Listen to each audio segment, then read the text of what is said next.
my real name is Thijs. I produce music and I perform under the name Brooks, which most of you probably know by now. What I was gonna do is show the project I make with GRX. I guess most of you know who that is. The thing is, this is kind of new for me. I'm pretty used to performing, producing, but this is pretty new for me. So if you have any questions, if I'm going too slow, too fast, just raise your hand, let me know, it's no problem. That's why I'm here. So anyway, let's just get started. Let's just begin with the intro.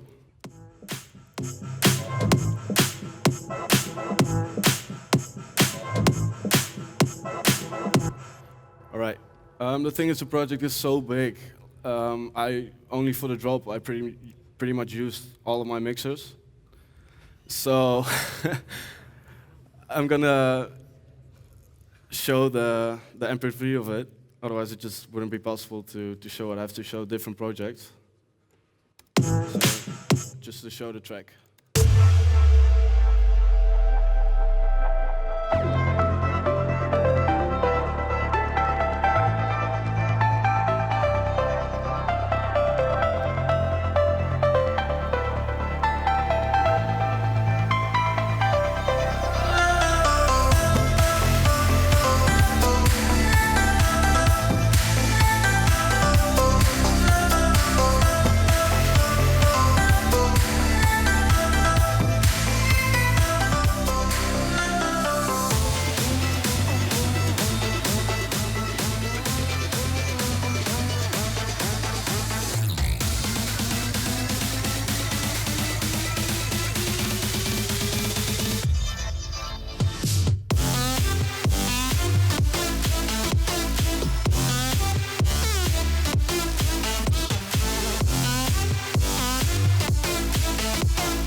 So yeah, that's a track for the ones that didn't hear it. So yeah, I think what I'm gonna do is just start with the drop, explaining the drop, because the intro is pretty much the drop with less elements in it. That's mostly how I make my intros.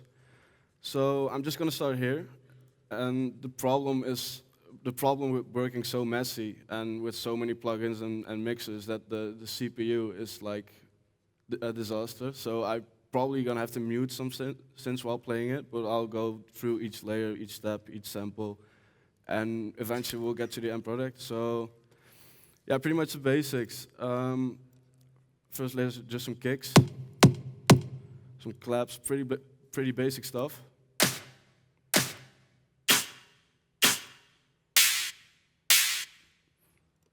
I think that's pretty easy to understand, so it's not really that much to say about it. It's just some samples that I mostly use in all of my tracks.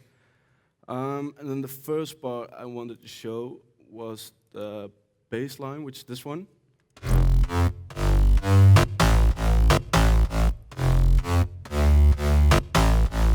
Which consists of a lot of layers, which probably isn't necessary, but just gonna show you each layer and how I made it and how it all works together to become one sound. So it's pretty much all made with Spire, I think.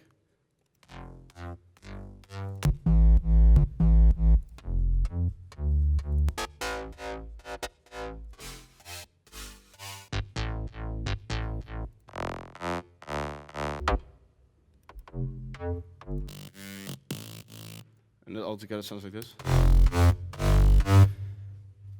So the first sounds is just Spire. It's quite simple. It's just one oscillator.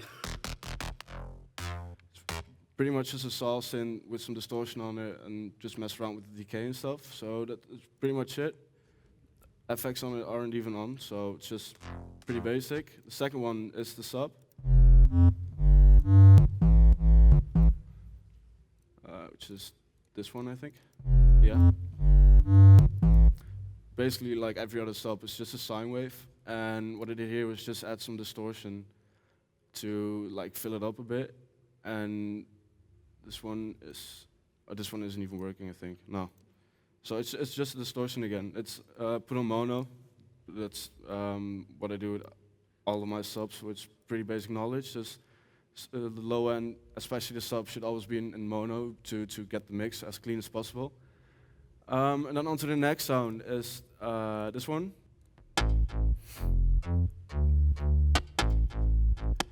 Funny thing about this one is I didn't even make it myself. There's this tutorial on YouTube about how to make bouncy bob, and I just downloaded the FLP from it, got a preset out of it, and still using it pretty much every track. So if you want to have this preset, just search for the bouncy bob FLP, and you can just get it. So that's pretty much the sound. There's no effects on it as well. So that's easy, really good sounding sound right there. Then on to the next one, which is this one.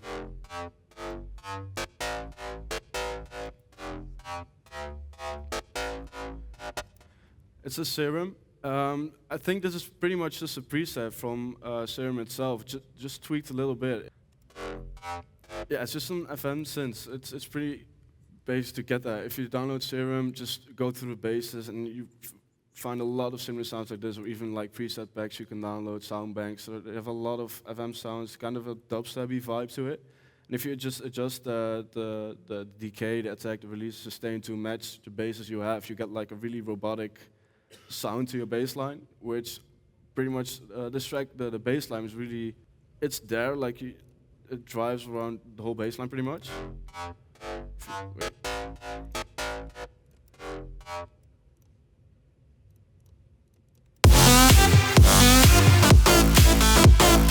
So the bass line is really important in this track, so that's mostly because of sounds like this. It just fill up the bass line, make it even stronger, even more powerful.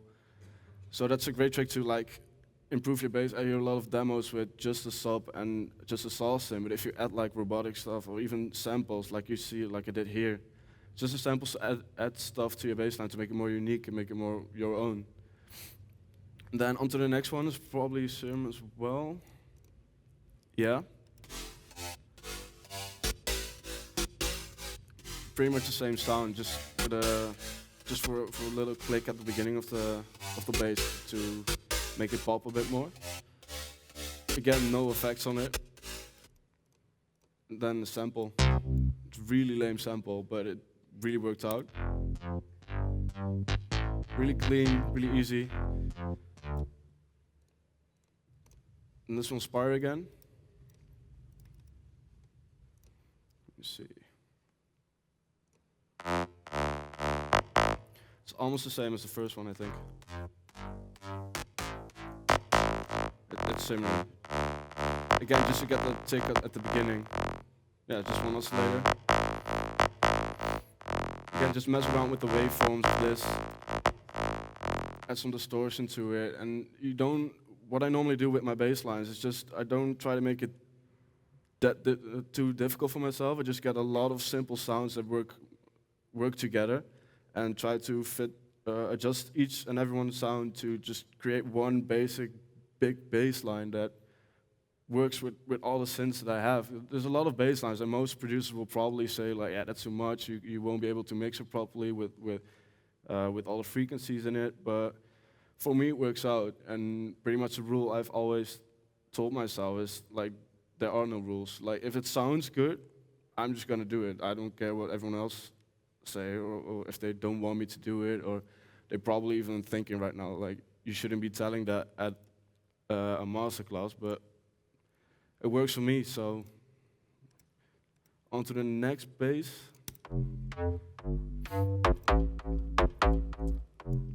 Again, just a sign with some FM. Yeah, like I said, it's quite simple stuff actually, but everything together just adds up to like something really powerful.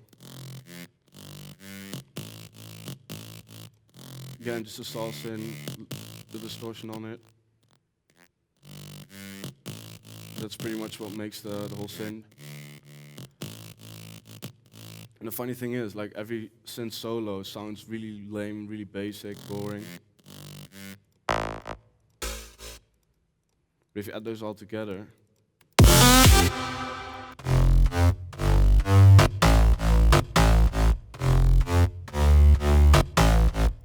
It's just some EQ. These are all off. This is probably just for the track itself, where automation just goes like this. And the sidechain. And that's pretty much it for the bass. So if you have that,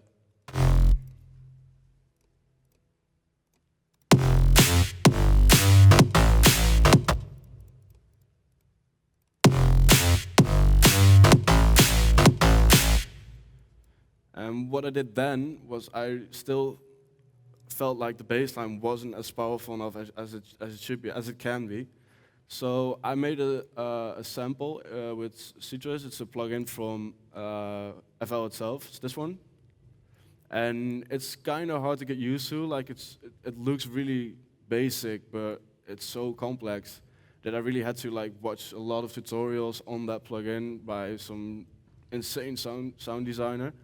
And once I got the hang of that, I kind of knew how to get there, how to create those sounds. But it's also very possible to just get some dubstep sample packs, and you can download exact sounds like this. So I just made those and started pitching them along with the bass line.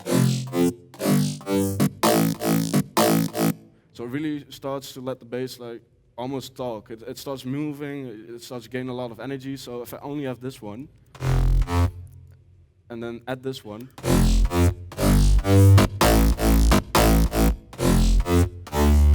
it makes an insane difference with like not even that much work. Like I said, you can just get a sample pack with dubstep samples, and just it takes a lot of work, like cutting every sample and stretching out, pitching everything, but it's really worth it. Because if you add everything up, you get so much more energy in your tracks and in your bass line. And what I mostly have when I'm making tracks and I don't really feel like the track is working out, or it's not like, don't really feel it that much, then mostly I just completely make the bass like how I would make it if the track was about to be released. And then most of the times, all of a sudden, the track gets just so much more energy, so much better, and everything just starts to add up because of the bass line. I get so much detail, so it's moving so much. It's a lot of energy added right there. And then for the synths, it's over here. I'll just keep it short.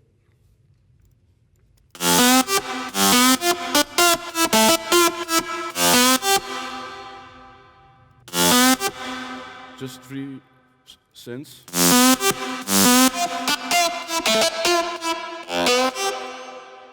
And there's like one simple trick that makes the lead really full, this one. So you have, just some simple saw layers. It's almost like in a preset. If you just open Spire and don't load any presets, it's gonna sound almost like this one. Just add some glide to it, so the notes slide into each other, and some distortion.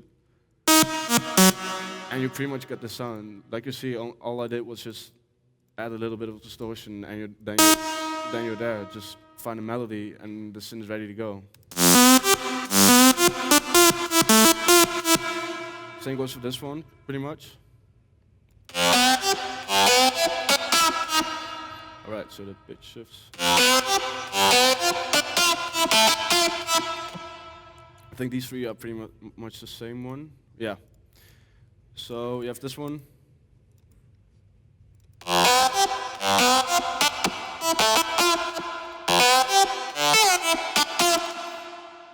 Oh, I just realized I probably could have just done this. But yeah, again, it's just one voice, simple saw.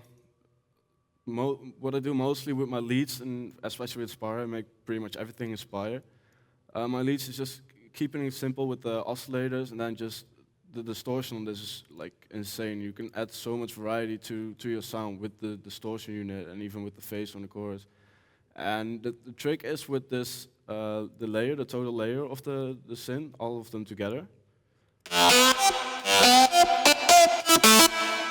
is in the reverb. And let's clean up a bit. What I did was, in the final layer, so all of these 3 synths go through this mixer, And what I did here was I had the speed controller and this reverb, and I linked those two together. So every time the sound plays, this plugin notices it, and because it's linked to the reverb, it's going to react to each other. So watch this wet meter of the reverb.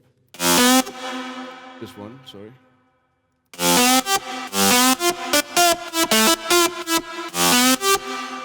So every time the sound plays, the reverb's going to duck down, which makes it really clear, really simple. But when it stops playing, the reverb's going to kick in and just like fill up the whole space that's left there because the synth just stopped working.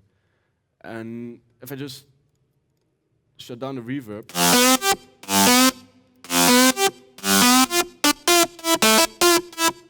it's really in your face, but when the sound stops, it's like totally gone. But if you do this little trick with the reverb, you can hear pretty clear. Wait, where are the synths?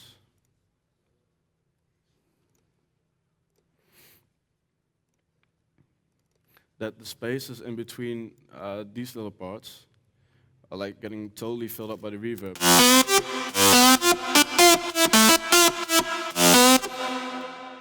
So now I had this thing, and I started to really feel the track because I was so excited about this drop. Like, let me check.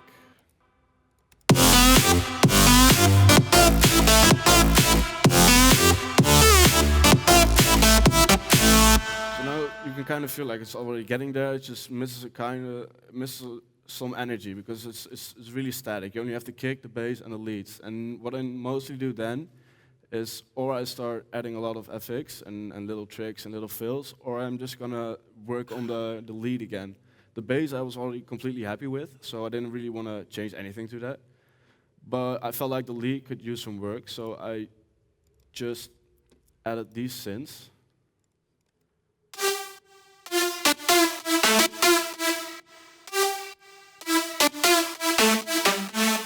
Once again, I use way too many plugins for this.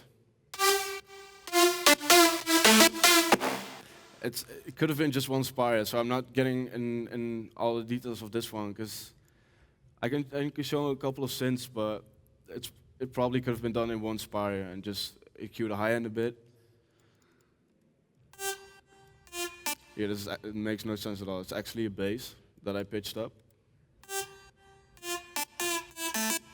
If I muted this, it wouldn't even make a difference, but it's just to fill up this extra little lead. So we had this, and I feel like most of the energy of this track is because of the melody, because of these slide notes, and that it pitches up all the way from 2 octaves. And all I did was here is just add a little bit of energy when they hit the top notes. So it kind of fills it up.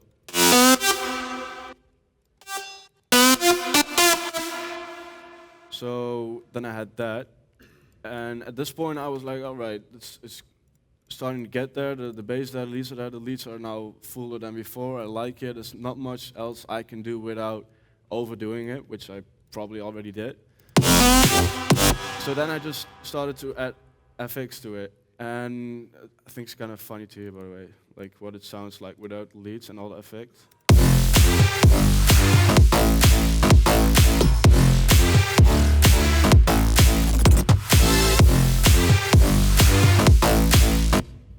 So this is just some kind of basic stuff, actually.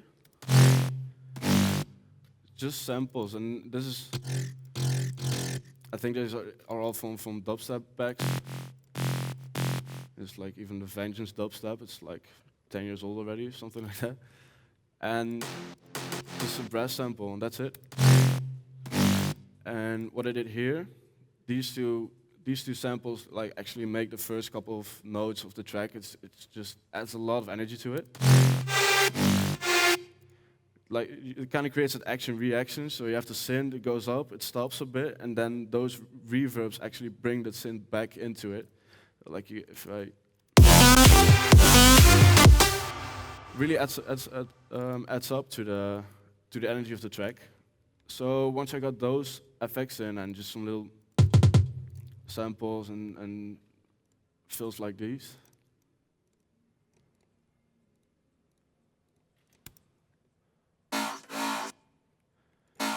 And that's also a great part to like add some variety to your bass line again.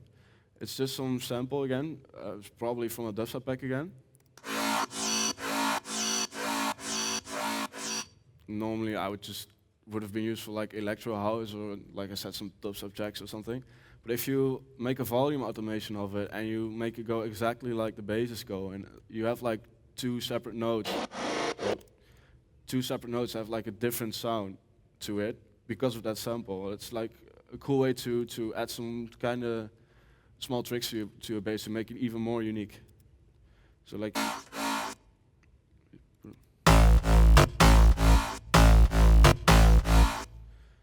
So that's that part of the FX, and then we have this one. So again, this is the same as the first one, and then we have this one. Oh, let's mute this one.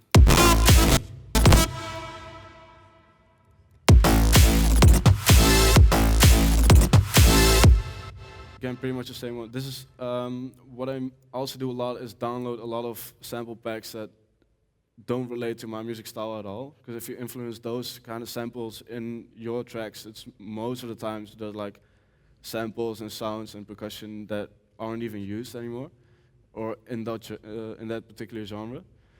So you immediately have like something new, and if you add those together to synths like these,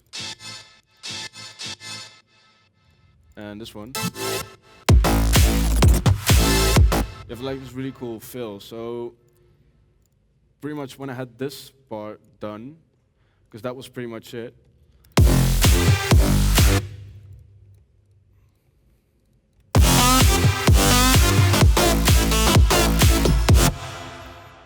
I was pretty much happy with it, and from there on I just started working on the rest of the job. As you can see here, I just added some rides here, pretty basic stuff.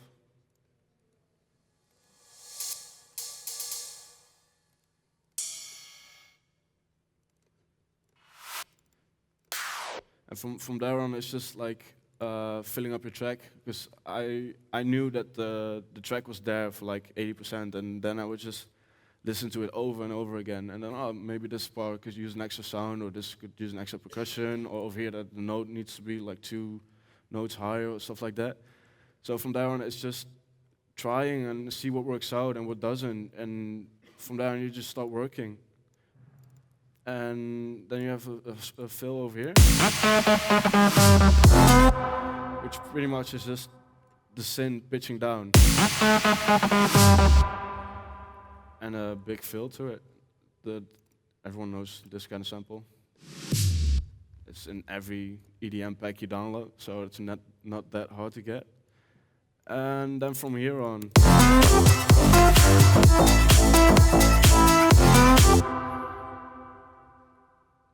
yeah, just change a couple of notes to it, so you can kind of hear the drops ending. You're going into the next break, so people know what to expect when listening to it. From all right, the drop is cool.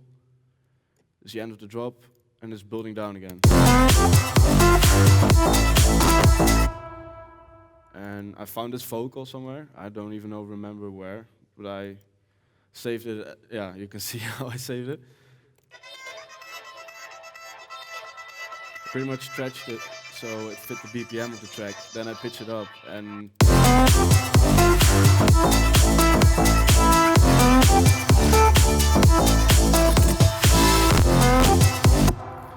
so that's a great way to fill up the end of the drop. Like add some percussion to it, some atmospheric stuff like these vocal samples. Just the uplifter. I made one with silence, so here halfway the drop it pitches up. Here it pitches down again. And then you're at the end of the drop.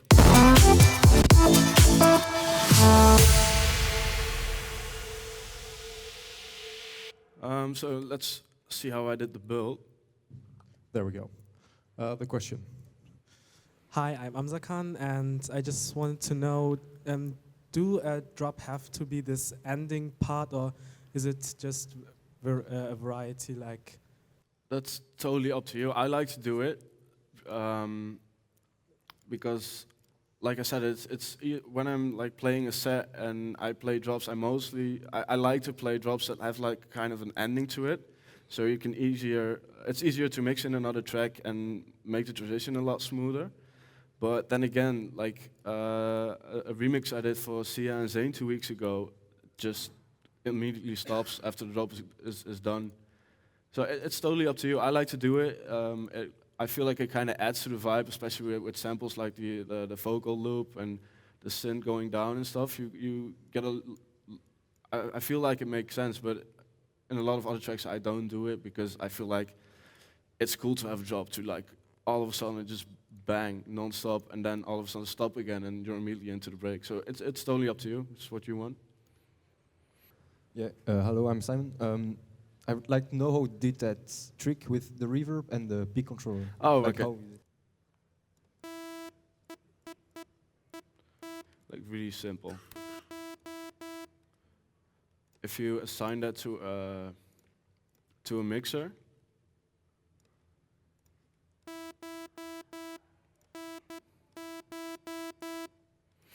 the first thing you do is I have 3D controller. I don't know what you work with, but lots of plugins like this. It's also used for sidechain. It's pretty much this plugin pretty much detects if a sound is being played, yes or no, and you can link anything to this plugin. You can even link this volume meter to it. So if the sound plays, it shuts itself down. Don't know why you would do that, but it's possible. But then you just open any reverb you want. I'll just use the reverb from Fruity Loops himself. You get this wet knob from the reverb, so it determines how much reverb you want to have.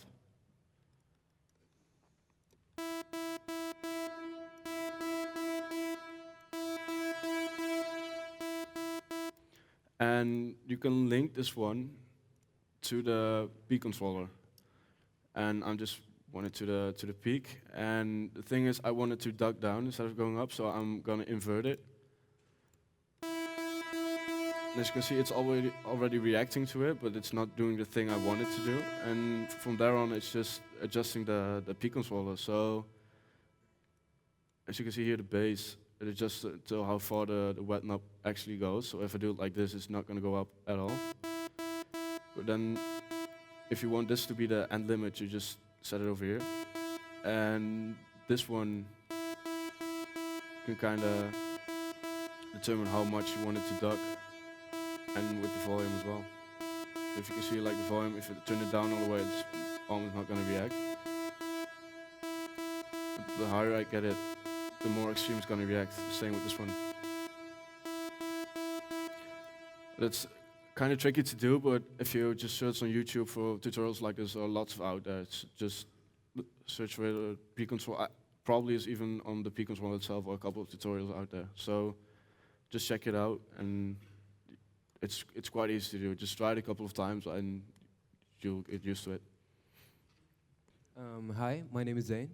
The thing which I usually get problems with is mixing. Like when I'll make a lead, I'll put a camel crusher on there and then some saturation to make the sound more lively. But I'm been watching you guys. You guys keep it really simple, like just a parametric EQ and no effects. Well, there's a lot of users out there that like use a lot of plugins, and for example, they have like a sound like this, and they completely fill a mixer, then route it to another mixer and completely fill that as well. But what I like to do is just get just one plugin and just try to work from a plugin itself. And when I like the sound, I just add more and more plugins or more oscillators, and that way I feel like I have a lot more control on it. Because like you said, if you use a lot of distortion, EQ, and then saturation and delay on a chorus or phase or something like that, it's all gonna mess with the sound. And sometimes it works, but I personally, what I know is that for me it's easier to add like multiple layers and keep those really simple. So it's easier to make 8 simple sounds sound good than one extremely difficult sound, and you want to make that one your lead. So for me, it's easier to just combine everything into one synth, because all 8 of them are going to be easy to work with. So if you, like I showed in the last project, all the synths by themselves don't really do that much, but all added together. And even after I added those 8 synths, I added 6 more. It's like I said, it's not necessary. It's probably a bit overkill. But I feel like that's just easier. Maybe you should try that too. Just get a sound, keep it simple, and then just try to add sounds after sound. One follow-up question. So how would you go with your like mix workflow? How do you start your mix? Do you mix like when you're producing, or do you mix at the end? I mostly mix with like pretty much everything on my master chain, and then I pretty much work from the bottom to the top. So first I do the kick and the bass, and if those work together, then I go to the mid. And mostly the high end is pretty much the result of the kick and bass and mid. If they're mixed clean, the high is gonna sound pretty good as well. Of course, you're gonna need to mix that as well, but the things that are most likely to clash and collide with each other are like the kick and the bass and maybe the sub frequencies and maybe the mid bass. But if you mix those tight and those sound clean, it's really easy to stack everything on top of that. Otherwise, if you're gonna work the other way around, you're gonna notice it's way harder to mix your kick and bass clean and the side chain to adjust those to each other, because there are already so much stuff at the top. So I think just start with the kick and bass and work your way up from there. That's gonna be the easiest, I think. Hello, I'm Louis, and I was wondering how do you produce with your master on? Yeah. And what is on your master? Could you maybe show that? So first off, I have like a multi-band compressor.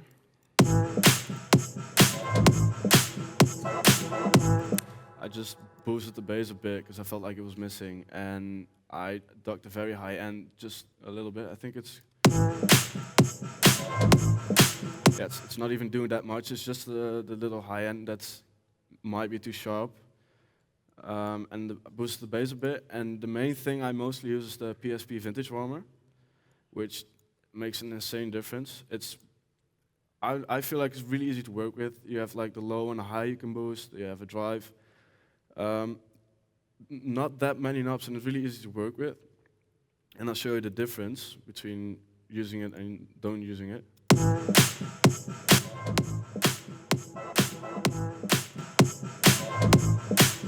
So that's just one plugin that adds like, well, maybe it's easier to hear that in the drop.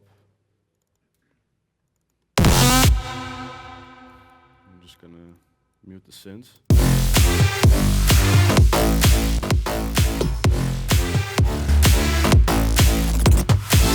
I don't know if you can hear it over these speakers, but it's quite a big difference. It just fills it up a lot more, compresses it as well. The drive over here is, I just love this plugin for mastering. So if you're not using this one, I definitely recommend you should check it out. It's just, I've downloaded it like 2 years ago or something, and I just never stopped using it. Then I just added an EQ, pretty basic stuff, just got out the low and high end. Not an EQ, like small boost, not even that big of adjustment. So, and I have the compressor, the glue.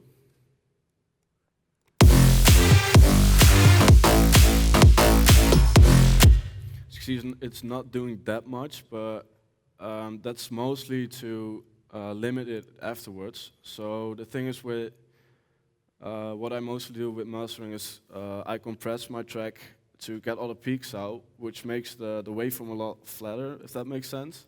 And then it's easier to limit it afterwards because you won't have the peaks that are gonna distort. Mostly if you use this limiter, you're gonna hear if you do it too much, it's gonna distort like your sound wave. But that's mostly because it's gonna push back the peaks. But if you take out those little peaks with the compressor beforehand, you can boost it even more. So with this little compressor, I can see it's on 7. I mix this track really quiet, by the way, I think.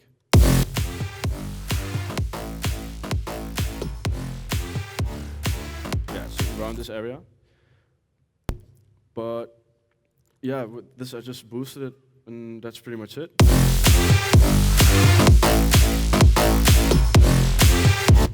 And there's just some audio sample plugin. It's not doing anything. Hi, my name is Ben. Could you just show the build-up? Because I have like that one sound that you always lose, this woo that always goes on in the build-up. Like halfway to build up, this one? Yeah. Is that That one.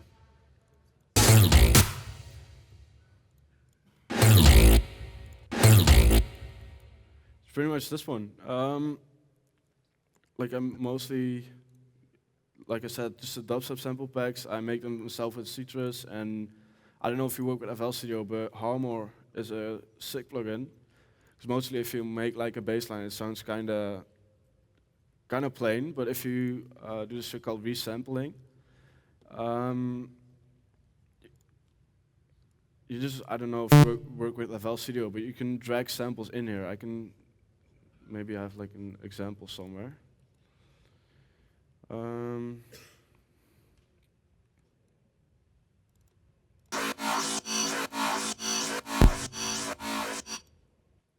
anyway, you can drag samples in here, and you can see the waveform. And what I mostly do is make my own bass lines with Citrus or something, or with Spire, or with Silent, whatever you like to use to make your bass lines with. They could drag it over here, and you have all these other options to mess around with. So you can pretty much choose whatever you want, add distortion to it, phaser, chorus, even make it do like all kinds of LFOs and stuff. So you really get like this really weird talking-ish bass. Then again, I just add some percussion to it. And with a volume automation again, I just make the bass follow the percussion.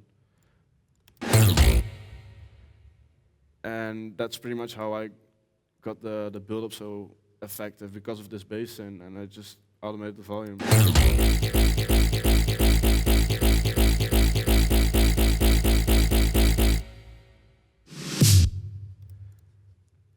So that's pretty much it. I'm Arno, and maybe the final question, can you show some new music? I heard about a collab with Masto or something. Yeah. Yeah, the thing is, this is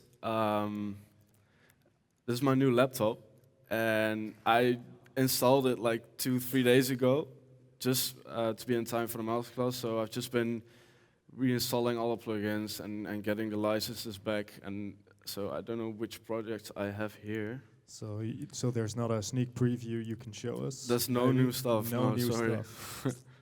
I'll have like the VIP edit of Byte. Maybe I can show that one. It's probably gonna be a lot of weird names on the samples, but yeah, because I don't even have the samples on my computer. Well, in that case, could you maybe show us one little secret? One secret. One secret you used. Let me check if I have any secrets. This one. It's some really weird pitch automation, but I always do with my synths, and I can show you what it does.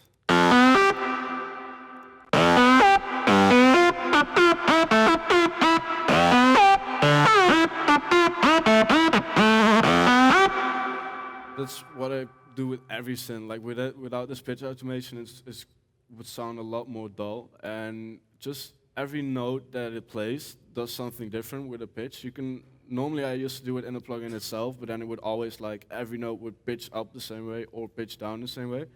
But like this, you can change every single note, so you can even.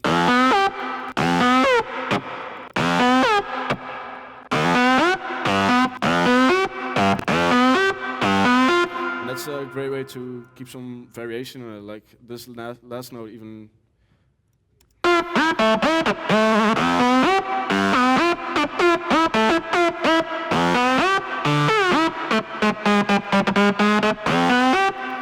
So I think if you have like a track that you think is finished, try to add stuff like this, and it's gonna sound much better. It may sound a bit extreme now, but if you have the sidechain over it with every other synth on, it's just gonna add so much movement to your track and to your overall sound. So you should try that one.